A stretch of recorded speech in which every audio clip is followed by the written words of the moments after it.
welcome back to another episode of Spurs This Week. Today we are going to be reviewing our 4-1 win over Wolfsberger in the Europa League round of 32, and then we'll be going over our 2-1 loss to West Ham today. I'm, of course, Tobey from _Spurs Center, and today I'm joined by Bodhi from hotspur.industry, and I'm now just realizing that I don't know our special guest's name, but he is from tottenhamvoice on Instagram. So how you guys doing? Pissed, man. Pissed. Just week in, week out. Said to before. Yeah. All right. Well, let's jump in and start with the Wolfsberger game because that one happened first. 4-1. Bale back amongst the goals and an assist. I thought Matt Doherty played pretty decent as well in that game. What were your guys' initial thoughts coming off of that? I'm gonna start with you from Tottenham Voice. Doherty, I mean, at the beginning of the season, I'm just going to go rewind to the beginning of the season. Beginning of the season, I thought he was going to be the player he was for Wolves. Mm-hmm. I thought he was the best right back in the league last year, to be honest, for one of them. But, I mean, he had a good game, but, Doherty, he needs to find that consistency again, like he did at the season. He had a good game, but wasn't then again, and for Bale, I mean, it's good to see Bale that he's actually starting to get more comfortable because I know with the whole reunion thing, it was oh my gosh, Bale's coming back to Tottenham to rewrite his name. No, with the goal and assist, I mean, it was an excellent finish by Bale, but with him coming back, I think it takes a time for a player to just take advantage, to get used to a system, and I think under Jose, I think he's going to continue to be decent because, I mean, in today's game versus West Ham, I mean, he almost had that unbelievable finish, which I freaked out on because I thought, but I mean, but Bale's slowly getting his groove back together, it seems, and I think in the next few weeks we're really see Bale to his former self, maybe. Yeah, if he does not get injured again. Yeah, if he gets injured again, I think it'll be the end of his time at Spurs. But Bodhi, what were your thoughts after that game against Wolfsberger? It was an expected win. I mean, it's Wolfsberger. They're probably the easiest team in the group. We actually played a stronger side than I thought we would. It was really nice to see Bale and Dele get a run out. I would have liked to see Dele get the full 90. I thought he played all right. He lost possession 20 times, though, which isn't great. I was particularly impressed with Bale's performance. With, the way he moved around the ball, he looked a lot more interested in the game, and he looked a lot more, like he actually wanted to be there and, try. I thought Doherty had a good game. That was probably one of his best games of the season with Spurs. Yeah. So it's one of those games where you just need to learn pick up form and performing playing against a small team like Wolfsberger. That gives you a huge advantage because it's a smaller team. It can get your confidence up for the next games. But the only thing is the problem with Doherty is what I realized is he can't do it in the Prem the way he done it against Wolfsberger. I thought he played amazing against Wolfsberger, but just when he came on, he just didn't add that much to the team. See, Bale, I'm not gonna start going on the hype train of Bale's back. 2 good performances, because like you said, he could get injured and then that's it done. But if he does carry on, I would love to see him today because these last 2 performances have been his best performances of the season. Yeah. And he's played very well, and he's actually been a game changer for us, which is what we wanted when we signed him. So it's just a matter of if he can keep that form up and, keep playing well. Yeah. I think, like I said, it was an expected win, and I was really happy to see some of the players that haven't been being played recently. A lot of rotation. It was a good win. I'm going to go into the comments from our Instagram. If you don't follow our Instagram, go ahead and do that. It's Spurs This Week, and we'll post kind of match reports after every game, and then you can leave a comment to be featured on the podcast. So our first one is from Boone to Splashy with 2 Ys. Best Bale's performed since his return. Delhi proving why he should be in the team and a great first half performance. Yeah, I mean, we just talked about Bale a little bit, and Bodhi went into Delhi's performance a little as well. But I mean, I thought that was Bale's best game of the season until the game today against West Ham. I thought that was probably his best. And he outdid himself, which I mean, it's great to see. Hopefully, he can just continue to build off that. But Dele, I thought, was also very good against Wolfsberger, but against West Ham, I thought he was pretty bad to be completely honest.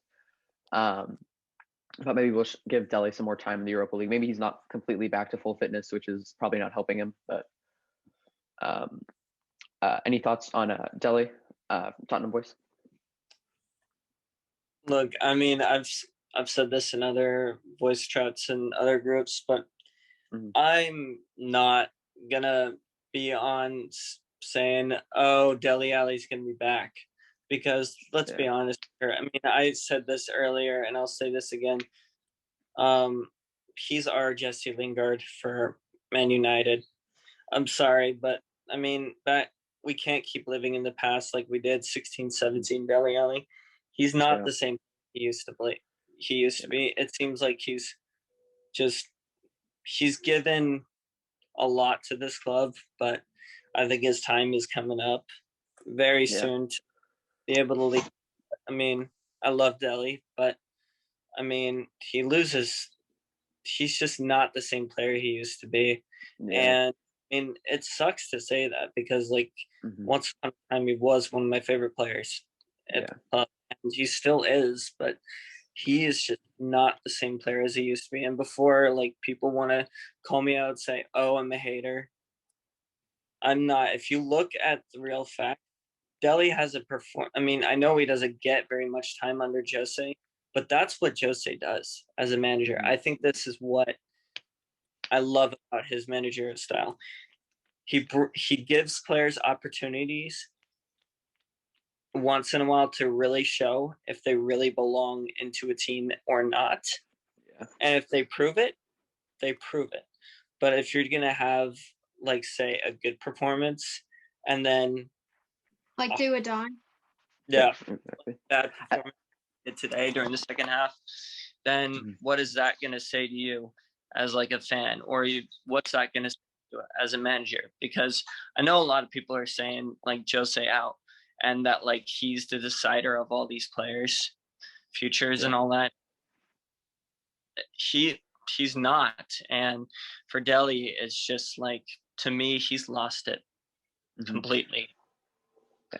I think it's definitely a confidence issue, but at the same time, I think Dele. It's partly both. I do think Jose's destroyed his career in the sense of Ali won't play well because he doesn't want to play for Mourinho anymore. If that makes sense. Like, I think, like, if we loan out Dele, an option to buy, that would probably be ideal for the club because I know PSG will pay it because Poch wants him at the club.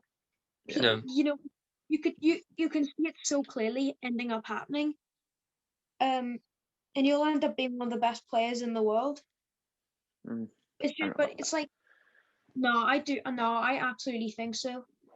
But it's at that point where Jose Mourinho's destroyed his career because, well, he's in the process of doing that because Dele, he doesn't fit with what Jose wants. Dele's all about the flicks and tricks. You saw yourself, he lost possession 20 times. Yeah, I mean, but I think the Dele is fair, but that's okay because he did get a cheeky wee nutmeg. I think that the biggest issue with Dele right now is just that, like you were saying, he doesn't fit Mourinho's style, and he doesn't seem to be willing to adapt his game at all. Like every time he comes on, like other players, look at Dombele. Like the issue with Dombele was that he didn't work hard enough. He didn't track back, and so he worked on that. He fixed that about his game, and then he came back from the side, and Mourinho let him back in because Mourinho doesn't have like vendettas against players. I think when they prove that they have fixed like what they were doing wrong, he'll bring them back in. Same thing happened with Bale. Like Bale wasn't playing, but now he's adapting his game. He's tracking back more. He's getting on the ball more. He's dictating the tempo, and he's getting more minutes.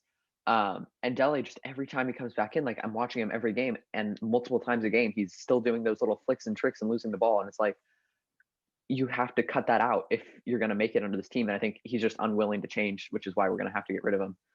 But going back to what you're saying about the loan with an option to buy, I mean, in a normal like economy, I think that would have been a good option. But I think we're in like desperate need of cash flow right now. So even if it's for a little less, I think it makes sense to just outright sell him, and then we can go back in and try to reinvest that money and sign his replacement or new center backs. And that's the other thing, is that with Mourinho's coaching style, like you were just saying, like I agree, that's one of his best things. When players play well, he plays them. When they don't play well, he drops them. But for whatever reason, that same logic doesn't apply to the center backs. I mean, Dyer and Sanchez have made countless mistakes, and yet they're both in the squad. Versus Tobey and Alderweireld, who have made less, I think. Tobey Alderweireld and Joe Rodon, who I think have made less and should be starting. But go ahead. Yeah. Oh, don't get me started about Sanchez and Dyer. I mean, love of God, get those two out of this club immediately. I mean, I get it. I mean, I get why Joe likes Dyer. He's big, he's strong. But, like, I mean, with the mistake, I remember, I mean, the first goal today versus West Ham, that's a prime example. A center back needs to be on that ball immediately. And Hugo, I mean, Hugo had a good save. There's nothing you can do about that. You need your center back to clear that, because Hugo was on the ground. He made the first save, and Dyer was just sitting there watching it. Yeah. So, yeah, I agree. And if I know like someone like Rodon or Tobey, I'm not saying this would be like 24, like all the time. I'm just saying maybe they would do a better job at reading the ball and actually being there to be able to clear it instead of conceding. Yeah. And at least I feel like when Rodon makes mistakes, he learns from them. Exactly. Like I don't think he's played again since that mistake against Liverpool. But next time he gets the ball, next time a cross comes into the box, I think he'll get rid of it after that mistake he made against Liverpool, which led to Mane getting that chance. But I think next time he gets into a situation like that, he'll know to just clear it out, because there's attackers waiting behind him or near him. Yeah. So it's really unfortunate that the way Mourinho is continuing to play Dyer, it's just really frustrating to watch. But let's get into our next comment from he even messaged me last time to tell me how to pronounce it, and I forgot. But I think it's pronounced Gatas, and then it's a underscore period underscore. He said we could go far in the tournament if we play it right, and I absolutely agree with that. I think we have a good squad minus the center backs. And it's unfortunate that we didn't register Joey Rodon. Said he could have played in the second half of the tournament. I think that was a mistake on our part. But Bodhi, what do you think about how far do you think we can get the Europa League? I think we can go all the way. I mean, what you were saying on Joe Rodon there, is that all right if I track back to what you were saying about Joe Rodon? Yeah, go ahead. Yeah, I'll go back on the Europa League real quick. You'll find that in the summer window, you'll find that in the summer window, people have, that were being mentioned with, Milan Skriniar, Sven Botman and all these lot, but you'll find that most of our centre back signings will come from the Championship, because it's it's a tough league. It's known to be more strong, sturdy centre backs, like Joe Rodon, a perfect example. Not to mention he comes with the pace as well, which made him one of the best in the Championship. You'll find that rather than signing all these big name centre backs, you'll find that we'll probably be signing a lot of Championship centre backs, and I think they'll work out as well. But it's the fact of you need to be able to integrate players into the squad, so you can't go out and replace half your team instantly. Has to be a gradual process where you sign a couple first team players and a couple of rotation players on on the bench, and then slowly integrate them while you sell the others, and then it's just a long process. And it's not like FIFA where you can just clear out half the squad and then signings with a 500 million transfer overload and just sign Ronaldo and Messi. No, it doesn't work like that. So I think that's why we found ourselves in the position that we were in, because for a few windows there we did no business, and our squad, I mean, life goes on, so our squad aged, and then we were just stuck in this point now where we have an aging squad and we have to sell so much deadwood and bring in new players, and as well as look out for our future. Go ahead. Sorry. That's what happened with the squad. We didn't sign the players when we need to. We stayed the same while every single team got stronger as they made signings. They made improvements to the team, and that's why we fell behind. I can guarantee you, if we weren't upgrading the stadium, which I do think was a really good investment for the long-term future, but if we did not invest that stadium and we did spend money on players and we kept up with the same tempo of transfers that all the other teams had, I could guarantee we probably would have won the Premier League. I don't know about that, but we would have won something at least. We're doing a lot better now, but it's the fact that it's an if, which I hate doing myself, but the only reason I'm saying this is because I genuinely believe that this is something that would actually happen. And obviously I don't like to just into it because it's what's done is done and you can't really change it. But you'll find that because of financial issues and whatnot, you'll be seeing a lot of deadwood being cleared, and you'll find that we won't be going for big name players, and we'll find unknown talents, in Portugal, and you watch out for Portugal. There'll be a lot of Portuguese players. We'll be looking at Portugal, the Championship. Them lot. You're not going to be signing any big name players. So I feel like we could even look at some Premier League teams. Sorry, go ahead. I was just saying, I just hope that Spurs fans are ready for that. But there's not going to be any major players. I just going back to our center back options though, or like who we could sign over the summer. I think Ezri Konsa from Aston Villa is a really good option. He seems to be pretty cheap, and he's already adapted to the Premier League. He's played pretty well. He has a low market value, so we'd be able to go in for him and not spend a lot. But that's what we need, though, right? You see, obviously, I understand, with the financial situation, we need proven players. We can't afford gambles. Yeah. And we can't afford gambles. That's why I've always pitched the idea of signing, a lot of Southampton players, Danny Ings, James Ward-Prowse, even Coutinho. He played for Liverpool and he had a blinder. Who's to say he couldn't join Spurs and do the same? Yeah. And at one point he was going for free. There's so much riding in the window, but what we need right now is proven players. We know it's not going to be a risk because we know what happened last time we took a risk. Even proven players are a risk, I guess. I mean, after Matt Doherty, who was, like we were saying, he was one of the best right backs in the league last season, and now he's struggling to get minutes ahead of Tanganga and Serge Aurier. So. Well, he was a one-off. You got to remember that he played in the Championship for a long time in a season. He's known the players for 9 years. Yeah, he's known, I agree with that. He was used to the play style because Spurs and Wolves have a completely different play style. Well, not completely different, but it's different. I mean, it's really different. And he's been so adjusted to the Wolves play style. He hasn't been able to adjust to anything else, and I don't think he ever would have. I think players like him would end up having the most successful career if they stayed with their team. I think we should move along to our next comment on this post because we only got a couple more. From Spurs_informations, Hugo proved he is not done yet. Gareth Bale seems to find his confidence back, and Dele seems to be getting back to form. All three of them, I think, can prove they proved us wrong, and congratulations for that. So we've already talked about Bale and Dele, but Lloris, I saw a lot of people blaming him for the first goal against West Ham, and I mean, I think he made a fantastic reaction save, and then it was unlucky that the ball just bounced right to Antonio, and our center backs and defenders weren't alert enough to clear it out. But I do think that we're going to need to invest in a new keeper soon, just given that Lloris is 34 and that he's not going to have a whole lot of playing days left in him. Bodhi, go ahead.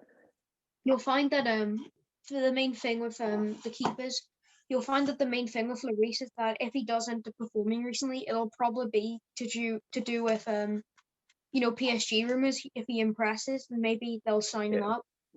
Because let's be real, he's even said openly in interviews he doesn't plan on retiring at Tottenham.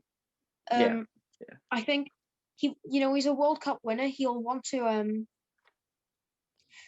be winning trophies and whatnot. And PSG, it may sound it may sound a bit harsh, but the French league is a farmers league, and he's guaranteed to win trophies when he goes there. So I mean, why not? Like I'm not complaining. I want to sign Areola. 12 million. If Fulham get relegated again, then he'll be going back to PSG and he'll be up for sale for 12 million. Then you can go do a straight swap. So we get a young player, and I think arguably he is better than Hugo at the minute. Well, I don't know about that. Well, at the minute, at least. Maybe. But just going off that, I just wanted to say that I don't think anyone should blame Lloris for necessarily saying that he doesn't want to retire at Tottenham. He wants to just play more. He just wants to play. I mean, at the end of the day, he just wants to play as long as he can, and you can only play in the Premier League for so long before you have already peaked and you're on the decline. Which I feel like he probably actually peaked. I feel like last summer, he was exceptional after the restart, and then he was very good at the beginning of the season. Now he's kind of hitting that decline. So I don't mind if he leaves over the summer. We get some money for him, or swap him for a new keeper, and then we can reinvest that money, which would be just great. And then our next comment is actually from Liam from Tottenham Voice. I thought we played really well. The defense actually looked solid, and communicating was a major step up in the game for us. Bale stepped up and seemed to be showing his true colors. I think this was his best performance in a Spurs shirt. And Dele also looked solid as well. So we've already talked about Bale and Dele. But yeah, I thought we played pretty well in the defense, except for that Sissoko error, which led to the penalty. It was really solid. And I mean, we were playing the 6th place team in the Austrian Bundesliga, but let's be real, it was barely a penalty. Well, I mean, it was a penalty, but it was just stupid from Sissoko. And that's the problem. It's been a huge problem all season for all of us. Individual mistakes. That's a huge part. We're giving up stupid goals and stupid mistakes. But yeah, I just want to add a comment in about the whole goalkeeper situation. And I mean, I want to point something out because I'm actually a goalkeeper myself. So if I was Hugo in that situation, I'd be screaming at my center back, why are you not in that position to clear the ball? Because if I get a reaction save, there is no way I can get up in that split second to be able to dive that. I would much rather have a center back there ready to clear it. So I do not blame Hugo Lloris for that goal conceded. I blame Dyer for not being in that position. Watching. But if I was the Lloris, I'd be screaming it off. But as for the goalkeeper situation, Areola would be a good choice to replace Hugo. But I also have 2 more keepers that I would actually like to see. Maybe Mike Madigan. I know he's in League One, but Mike Madigan would be a good choice, or Thomas Strakosha from Serie A, from Lazio. Those are 2 keepers that I could maybe see us maybe going after. Or I mean, even I'd like to see another or a proven Prem keeper. I mean, I've always liked the idea of maybe seeing Nick Pope come to Spurs. Maybe. I don't know. I'm giving out ideas of what I'd like to see, but with individual errors, it's just been killing us all season. And I mean, as I said, Bale, I mean, I take my comment back. Bale actually had his best performance in a Spurs jersey today. Yeah. More than anything. Before we move on to the West Ham game, just wanted to add another keeper into that as well. I've been advocating for Illan Meslier from Leeds. I know he's made a few mistakes this season, but he's literally 20 years old, and his market value isn't too high. So we could sign him relatively cheap. And if we keep Joe Hart, then he would be able to learn off one of the most successful keepers in the game. And then I think you could develop into a real player as long as he cuts those mistakes out of his game. And I mean, we have a track record with signing young French keepers who have those types of mistakes in their game. But let's move right along to the West Ham game. I think we should just start off with the comments, and I'm gonna just go through a few people. So Spurs News _N17 says defensive errors once again. Max Wilson 640 says we need to defend better. Ariel, I think, _Ben _TAL 117, Dyer has to go blood.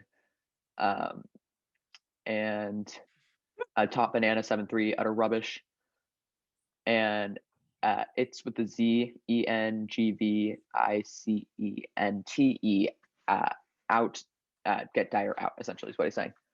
So we've talked a bit about Dyer's poor performance, but he was at fault, I feel like, for the second goal as well.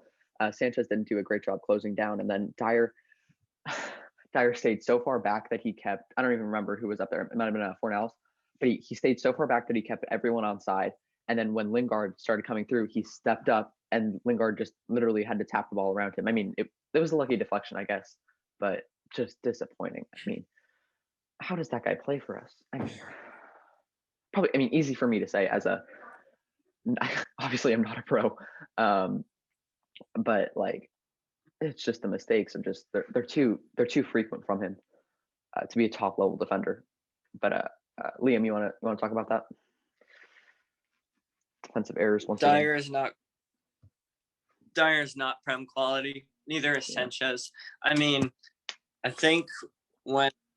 I never have been a big fan of Sanchez, and to be honest, I finally just lost it when the first time we played West Ham this season, when he did that freaking diving header right in our box for that own goal. Finish, to be fair. I was like, you kidding me?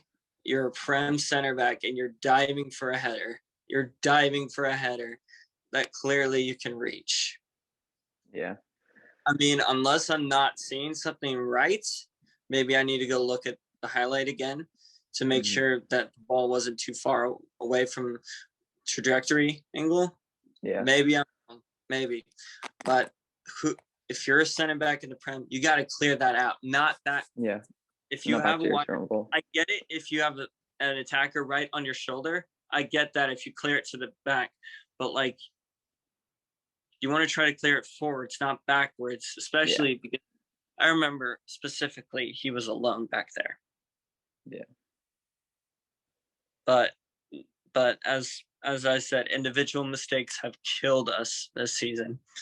And we would probably be top of the league if it wasn't for individual mistakes. I mean, if we had two competent center backs, we'd be just set. But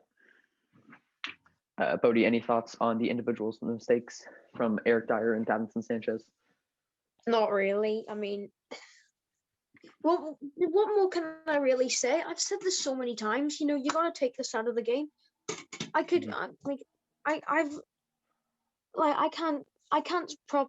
properly speak about it because I've already said everything that there is to be said about it. We need new defenders. You know, that they aren't good enough to play week in, week out. So that's basically all I can really say. I've already said it multiple times, and if I said any more, I'll probably just be boring people. We just need new centre back. Yeah. So that's our next topic. There's only really 3 topics here. People commenting the same thing. Basically, Darren Wood 195. He said basically the same thing. Same shit, different game. Which I mean, we've talked about how individual mistakes have been killing us. But edu __ Alcaraz. I lost it. Where'd it go? And then Char Miller _102. Both said something along the lines of Bale has obviously improved. And I mean, I thought he was exceptional today. When he came on at halftime, he just changed the game. I mean, everything that we created came through Bale.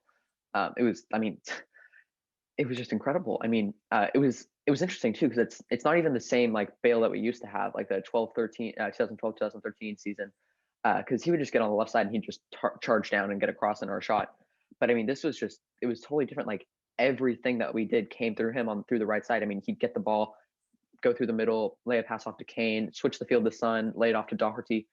We'll get into Doherty later because I have a lot to say about him. But I thought he was excellent. I mean, it's unfortunate that he wasn't able to start the game. Hopefully we don't play him in the Europa League this week and we can play him on Sunday against Burnley. But I mean, I was thoroughly impressed by him, and hopefully he can continue to build on that. Bo, do you want to talk a little bit about that? About what now? Sorry. About Bale, his performance today. Oh yeah. He didn't have much to do.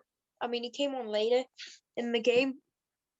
But I think he definitely gave an instant impact in the attack. He was very good at carrying the ball upfield, and he definitely helped in the final third of the pitch a lot. He created room for Doughty to play balls in, which were terrible, by the way. Yeah. If it was someone like Serge, crossing in, I think The game could have they gone would a have lot done a lot differently. better. If it was someone like Serge, I think one of them would have been scored. Yeah, but he definitely helped a lot in that sense. Also, when he hit that volley, I jumped Off the about crossbar. I did the same. meters. Right? I jumped about 3 meters off my feet. I thought for a second it was going in. Yeah. I thought it went But in because I saw the net ripple a little bit, but yeah, there wasn't much you could really say about Bale's performance except that I don't think it was his best. I think the best one was probably his best one was the last one against Wolfsberger, just for the sake that he got the full 90. I think if he he didn't did get play the the full full 90 90 against for West Wolfsberger. Ham, I think I would be able to say that Bale that was his best performance if he played the full 90. But for the fact that he didn't, I think the Wolfsberger one was better. Not to mention he got an assist and a goal that game. Yeah. But I mean, it's showing it's a lot of signs, and if he carries on, I could genuinely see him staying at the club until Yeah. he starts to settle down, because it's like people thought, oh yeah, where's his pace gone? Where's his pace gone? It feels like he doesn't have his pace anymore, but He doesn't need it. but he's starting to learn to adapt to not having it, Yeah. and if he can do that, then he's a keeper for sure. Someone I think that's I the biggest thing that's changed for him since the beginning of the season is that at the beginning of the season he was trying to do the same thing that he's been doing for the last 10 years, which is get the ball, run past defenders. But today he looked more comfortable with the ball just at his feet, and it wasn't like he didn't still take players on one, but he didn't necessarily have to use his pace every time. It was a couple times it was just like a quick step just to get a half yard of space so he could get the cross in or the shot in, or just like a shoulder fake, and then he had the half yard of space that he needed to whip an across or a shot or take another touch around the defender. But I think it's great to see him realizing the different ways he can adapt his game, which is going back to what I said earlier about adapting the game, and he's learning to do that, which is why he's getting more minutes. And then going into the last kind of subject today, or based off the comments, and then I have some other things that we can get into. But Pete Harvest Roots, Utaratu Jabelas, and S. Fulton Brown. Those three said Jose out, and his football isn't doing well enough. We're not getting the results he needs to go. What do you guys think about that? Sorry, what was that? I'm glad they're not following me. Okay. I'm sorry. I'm gonna go on a little bit of a rant here. I mean, I see all these people commenting Jose out. I'm sorry to say this, fans like you guys need to look at the bigger picture. It's not Jose. I know he's gotten tactics wrong. I know he's gotten some games wrong with substitutions and tactics, but that's every manager. You're going to get that with every manager. No one is perfect. But I mean, with Jose, it's not his fault the individual mistakes are happening. It's not his fault we're losing games. I mean, you could say, oh, we're parking the bus. Parking the bus. Lately, I've not been saying that at all. And I mean, lately, we had 20 chances today. You call that parking the bus? I don't think so. But I mean, you guys need to look at the bigger picture. It's individual mistakes, and it's players who do not need to be at this club. Sorry, Jose. I'm not saying Jose is perfect 100%, but I believe if he gets the right players in and he gets his stuff together and he actually analyzes things for real, we have a squad here that can win trophies. I mean, heck, I still believe we can win Europa League. I mean, at the end of the day, we really just need one solid center back, and then I feel like they can pair with either Rodon or Tanganga, and then we'll be fine. But if we just get that one center back, we'd just be okay. Levy needs to pull out his checkbook and not be a greedy idiot. But sorry, not sorry. I mean, we've had our chances to sign huge players. I mean, Bruno Fernandes, 5 million. If we paid that extra 5 million, we'd be winning the Premier League right now. Yeah. Sorry, the player like Bruno Fernandes, why would you pass up on that opportunity? You have seen what he's done at Man United.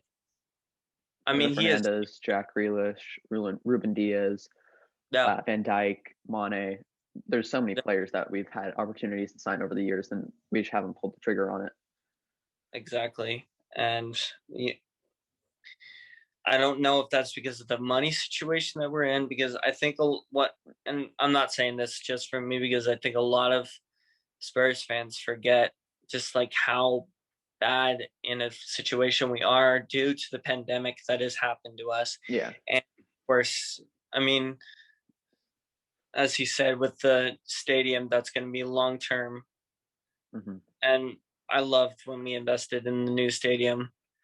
But I think it also it takes away that money that we need to spend players. So, of course, we'll need to go after championship players. That I agree with you 100%. But no, I mean, for people that are saying Jose out, we're not getting the results. No, we will get the results if the individual areas stop. It is proven. I mean, 20 times we attacked today, 20 chances we had. That is proof.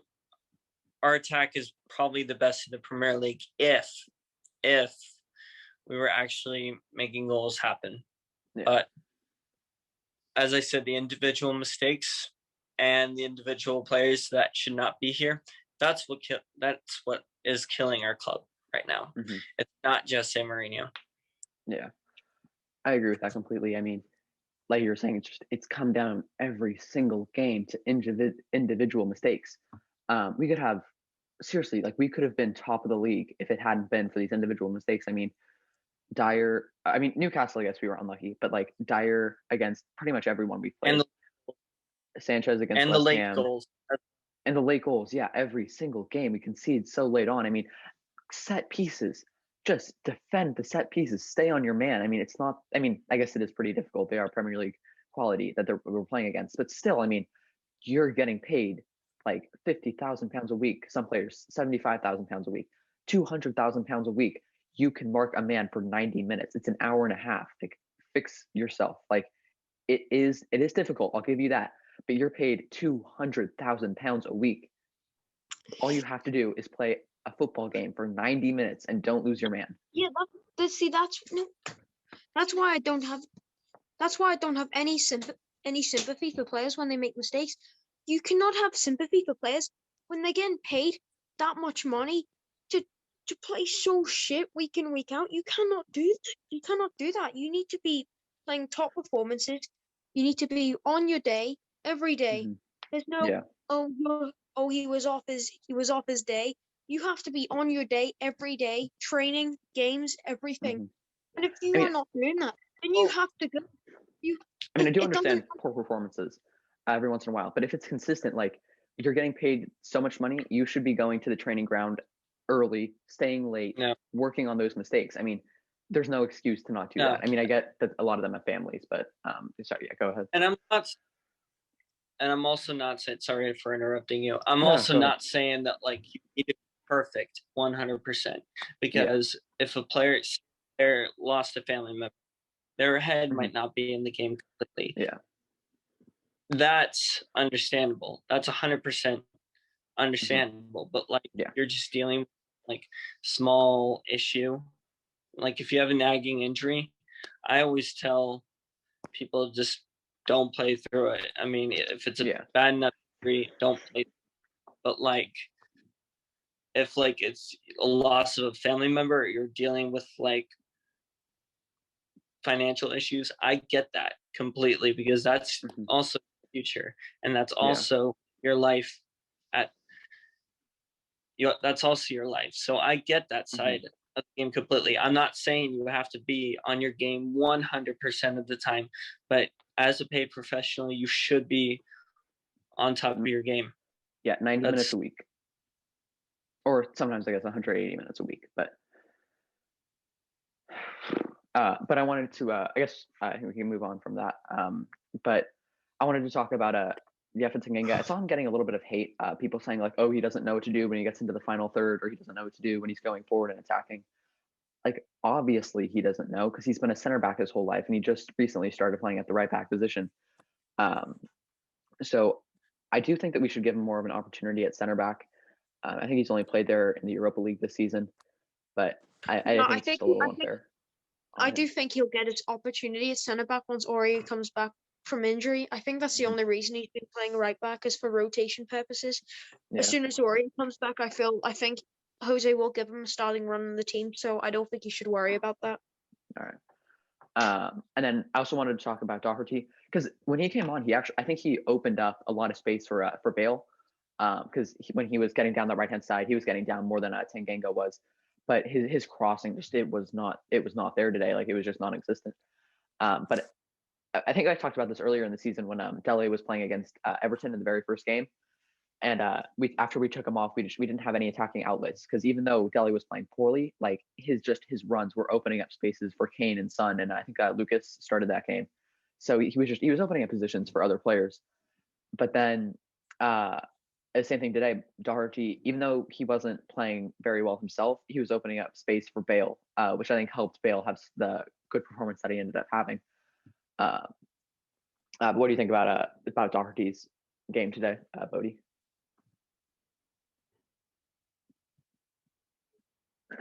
I can go off on something else. Okay.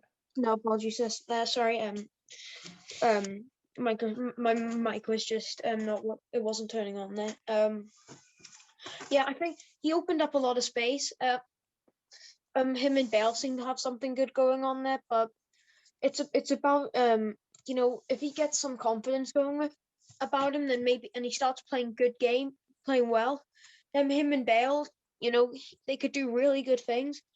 Mm-hmm. I think they play better when they play together. Yeah. But I think Doherty should be not good enough. Mm-hmm. I think it seems like Bale and Doherty are friends. Like they're pretty good friends, like off the field. If he got his confidence up, then maybe, and if he got his confidence up, then and he started playing good, getting crosses in the final third, all that maybe we could see a future with them too on the right hand side. But until Doherty starts getting more consistent with top performances, I can't really see it. I can't see it happening. Mm-hmm. We definitely need Aurier back, because Aurier, while he does make the defensive mistake here and there, his crossing has been pretty good. His attacking has been pretty good. You got to give him that. That's definitely one of the strengths to his game. But I think that was just about everything I had lined up to talk about today. Any other things I missed? I thought okay, this is the I was going to talk about Mourinho subs, because I was just going to say I think bringing off Lamela was not the best decision. I thought he was probably one of our best players, if not the best player in the first half. I would have preferred to see Lucas Moura come off, although I guess Moura did go on to score the goal. So I was thinking the same thing. I was thinking Bale for Moura and keeping Lamela on. Something I want to point out with Lamela, right? I don't know what was going on with him, right? He played so weird. He would cut inside and he would look for an option, and I'd see Reguilon all the way down the left with about 10-15 yards space. But he went not past him. I was shocked. I was thinking, what are you doing? Yeah. Like, if you actually passed him, we probably would have scored. He had 15 yard space. That's probably a good 5 seconds to do what he wants with the ball. Mm-hmm. That's what we've talked about this before. Lamela's decision making isn't a strength of his. But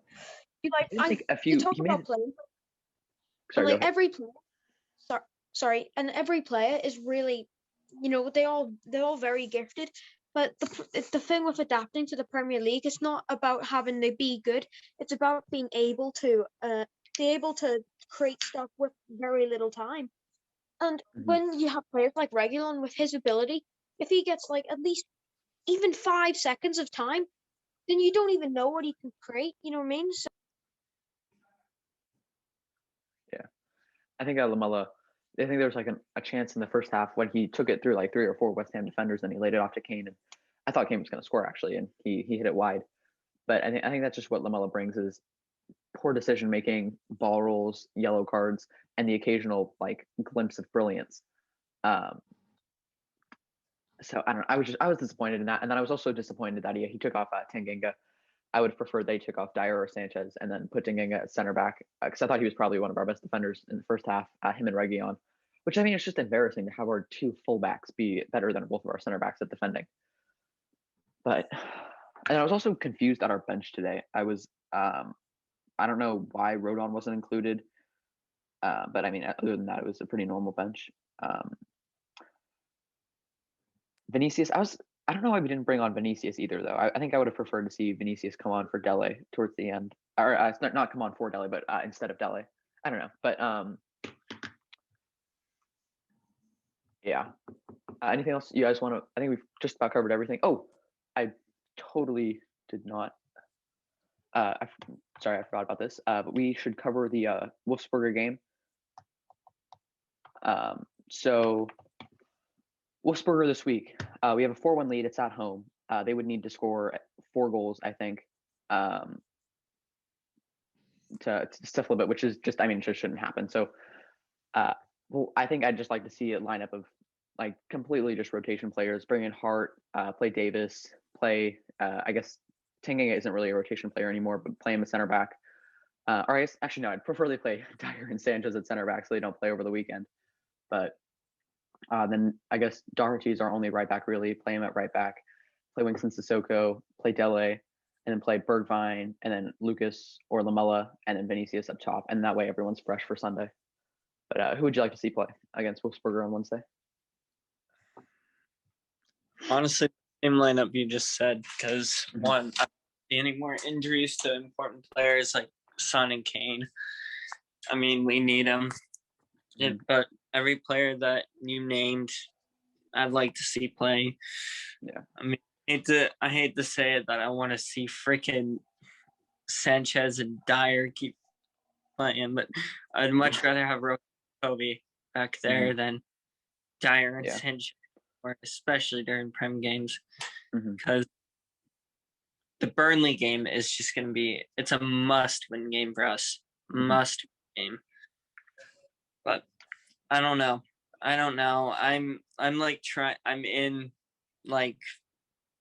I'm just like so frustrated with everything. It's just like I want to rant so hard, but it's just like you gotta just like think about it all as a fan, because you're not behind the scenes of the club. You gotta think about all this. But yeah, I kind of wish the fans had like, and I wish this for every club, I wish the fans had more of a like look back into what's actually really going on within the club. But I know like with a lot of agreement issues and all that like that's closed and all that stuff.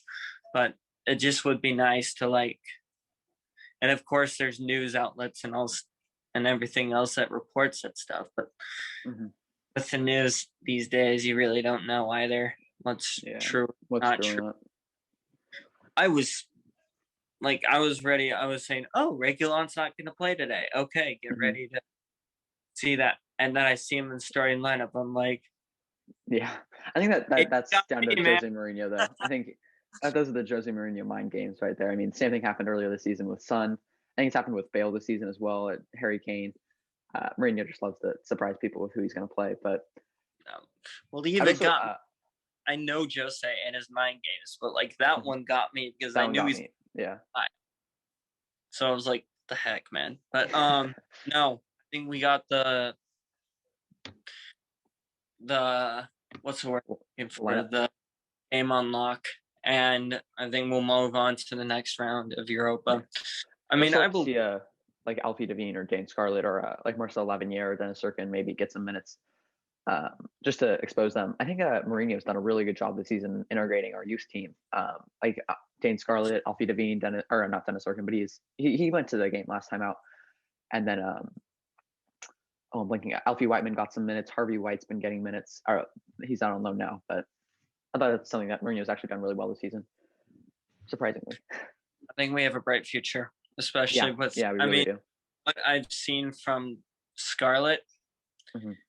I think, and I know this is going to be a huge claim, but what I've seen so far, I think he can be maybe as good, or I'm not going to say as good as Kane, but like he has those.